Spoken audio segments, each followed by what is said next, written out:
Today is a day of victory, and you know why? Because it's been confirmed that Brainiac will be the villain in the movie Superman, Man of Tomorrow. But what will his origin be? What will Brainiac's version in the DCU look like? And what if I told you that Peacemaker might have dropped hints about Brainiac that you might have missed? That's right, I'm going to tell you all about it in this video, so let's get into it. Right off the bat, I want to say that James Gunn totally nailed it in bringing in the villain everyone's been asking for. After all, we've never had Brainiac in live action on the big screen. The villains in Superman movies have always been Lex Luthor or Zod.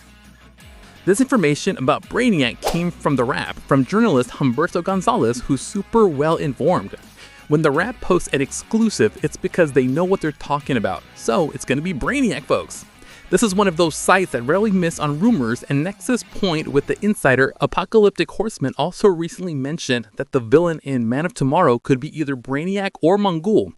There was even a brief description of actors that the production is looking for to audition. James Gunn hasn't confirmed anything yet, but it's only a matter of time before he nails down all this information. The first thing I want to say is that I think it's a super smart choice to have Brainiac in this movie, especially with the idea that Superman is going to team up with Lex Luthor to tackle Brainiac.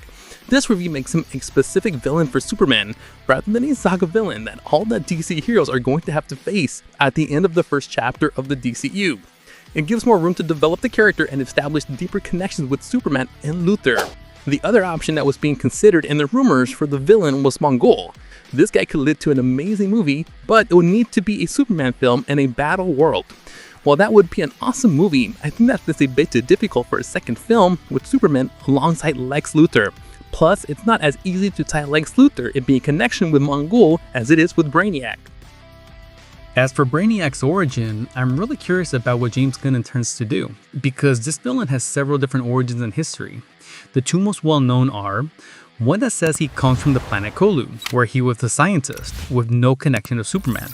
And the other comes from the animated series Superman the Animated Series, where Brainiac is shown as an artificial intelligence from Krypton, having tricked the Kryptonians into believing everything was fine on the planet, while in reality he was intentionally sending them completely wrong information that eventually led to the planet's destruction. James Gunn could easily take this animator origin and adapt it for the film, creating a direct link between the villain and the Kryptonians, tying it directly to Superman and Supergirl, while also allowing for a direct connection with Lex Luthor. In Injustice 2, we have a great development of Brainiac, where the prologue shows Brainiac's invasion of Krypton from Supergirl's perspective. It's an awesome scene that even shows the city of Kandar being bottled. I can totally see this happening on the big screen, especially since the prologue in the game has such a cinematic feel. If the film includes Kandar being bottled, it creates a perfect opportunity to dig deeper into the Kryptonian core in the DCU. I know that James Gunn has previously stated that he wouldn't delve into the narrative of Jor-El and Lara not being good people, but this would be the perfect chance to correct that. It could easily be a type of retcon, saying that the message that arrived on Earth with Kal-El was distorted by Brainiac and all that. It can show that not all Kryptonians are bad, and suddenly Kara's parents might end up being different from Jor-El and Lara, or they could even contradict Superman about everything that happened in the first Superman movie. But that's one possibility. The other is that Brainiac has no relation to the Kryptonians at all, and honestly, I hope they don't go down that road. On top of all of that, there's something really important that might involve the planet's salvation, because we know that this planet is going to play a significant role. James Gunn has already mentioned that and introduced the planet's salvation in Peacemaker, and since then, a theory has emerged online suggesting that the device Peacemaker uses is actually technology from Brainiac. All those portals leading to other planets could be Brainiac's collection. So instead of enshrining cities like in the animated series, he might use those doors. His collection could be made from that, and in this dynamic, Brainiac wouldn't use shrinking technology, but rather a technology that transports to another dimension, saving the entire planet instead of just one city he'd pick. If this theory holds up, it would explain why Brainiac comes to Earth. He might have detected that people are opening portals to the planets in his collection. In other words, he'd realize something's wrong, that there's interference in an environment he's controlling, which is the planet's salvation.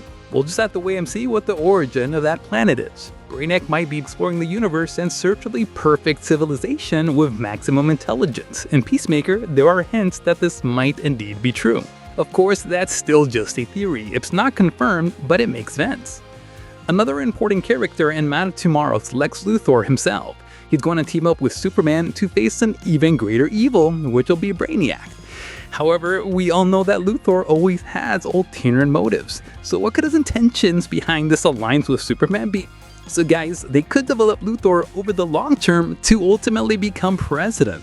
Just imagine, after they defeat Brainiac, Lex uses this to his advantage and becomes Earth's hero. He gains fame, public support, and who knows, this could even boost his career in government until he becomes president of the United States. And then right after all that, we've discovered that actually Brainiac is the one controlling Luthor, having possibly implanted a device in a moment before the defeat in Man of Tomorrow, and ultimately he ends up being controlled. This would mirror the animated series. And who knows, Luthor merging with Brainiac could become the central threat of the DCU and a Justice League of that movie. There are a ton of possibilities within all of this, and I really want Brainiac to have a wild luck. He could easily be that character as while being through various stages until he reaches his final form, which would be super interesting. I'm really excited to finally see Brainiac in a live-action film, and there's finally a chance to break the so-called Brainiac curse. Since the 90s, there have been intentions to use Brainiac in some movie. The most famous case is the Superman film where Nicolas Cage would be the Big Blue and Tim Burton was set to direct. Brainiac was supposed to be the villain, but that movie got cancelled. Plus, there were other attempts at Superman films where Brainiac was supposed to be the big threat, but those also never came to fruition. There's even been information circulated online that previously it was expected for Brainiac to be the villain of Man of Steel 2, but Warner opted for Batman vs Superman, where the villain would be Luthor and ultimately Doomsday would be the big threat. So it's great that we're finally gonna see Brainiac on the big screen. It's about time this happened. Are you also super excited to see Brainiac take on Superman and Lex Luthor? Comment down below. Which actor would you want to see as Brainiac? Leave your thoughts in the comments because depending on what you say, I might make a video just highlighting the actors you suggest here. And don't forget, hit that like button on this video, subscribe to the channel, and turn on the notifications so you don't miss any DC news. This is the only way to stay updated. If you're not caught up on this week's news, click here for this playlist to get updated. Thank you so much, and I'll see you soon.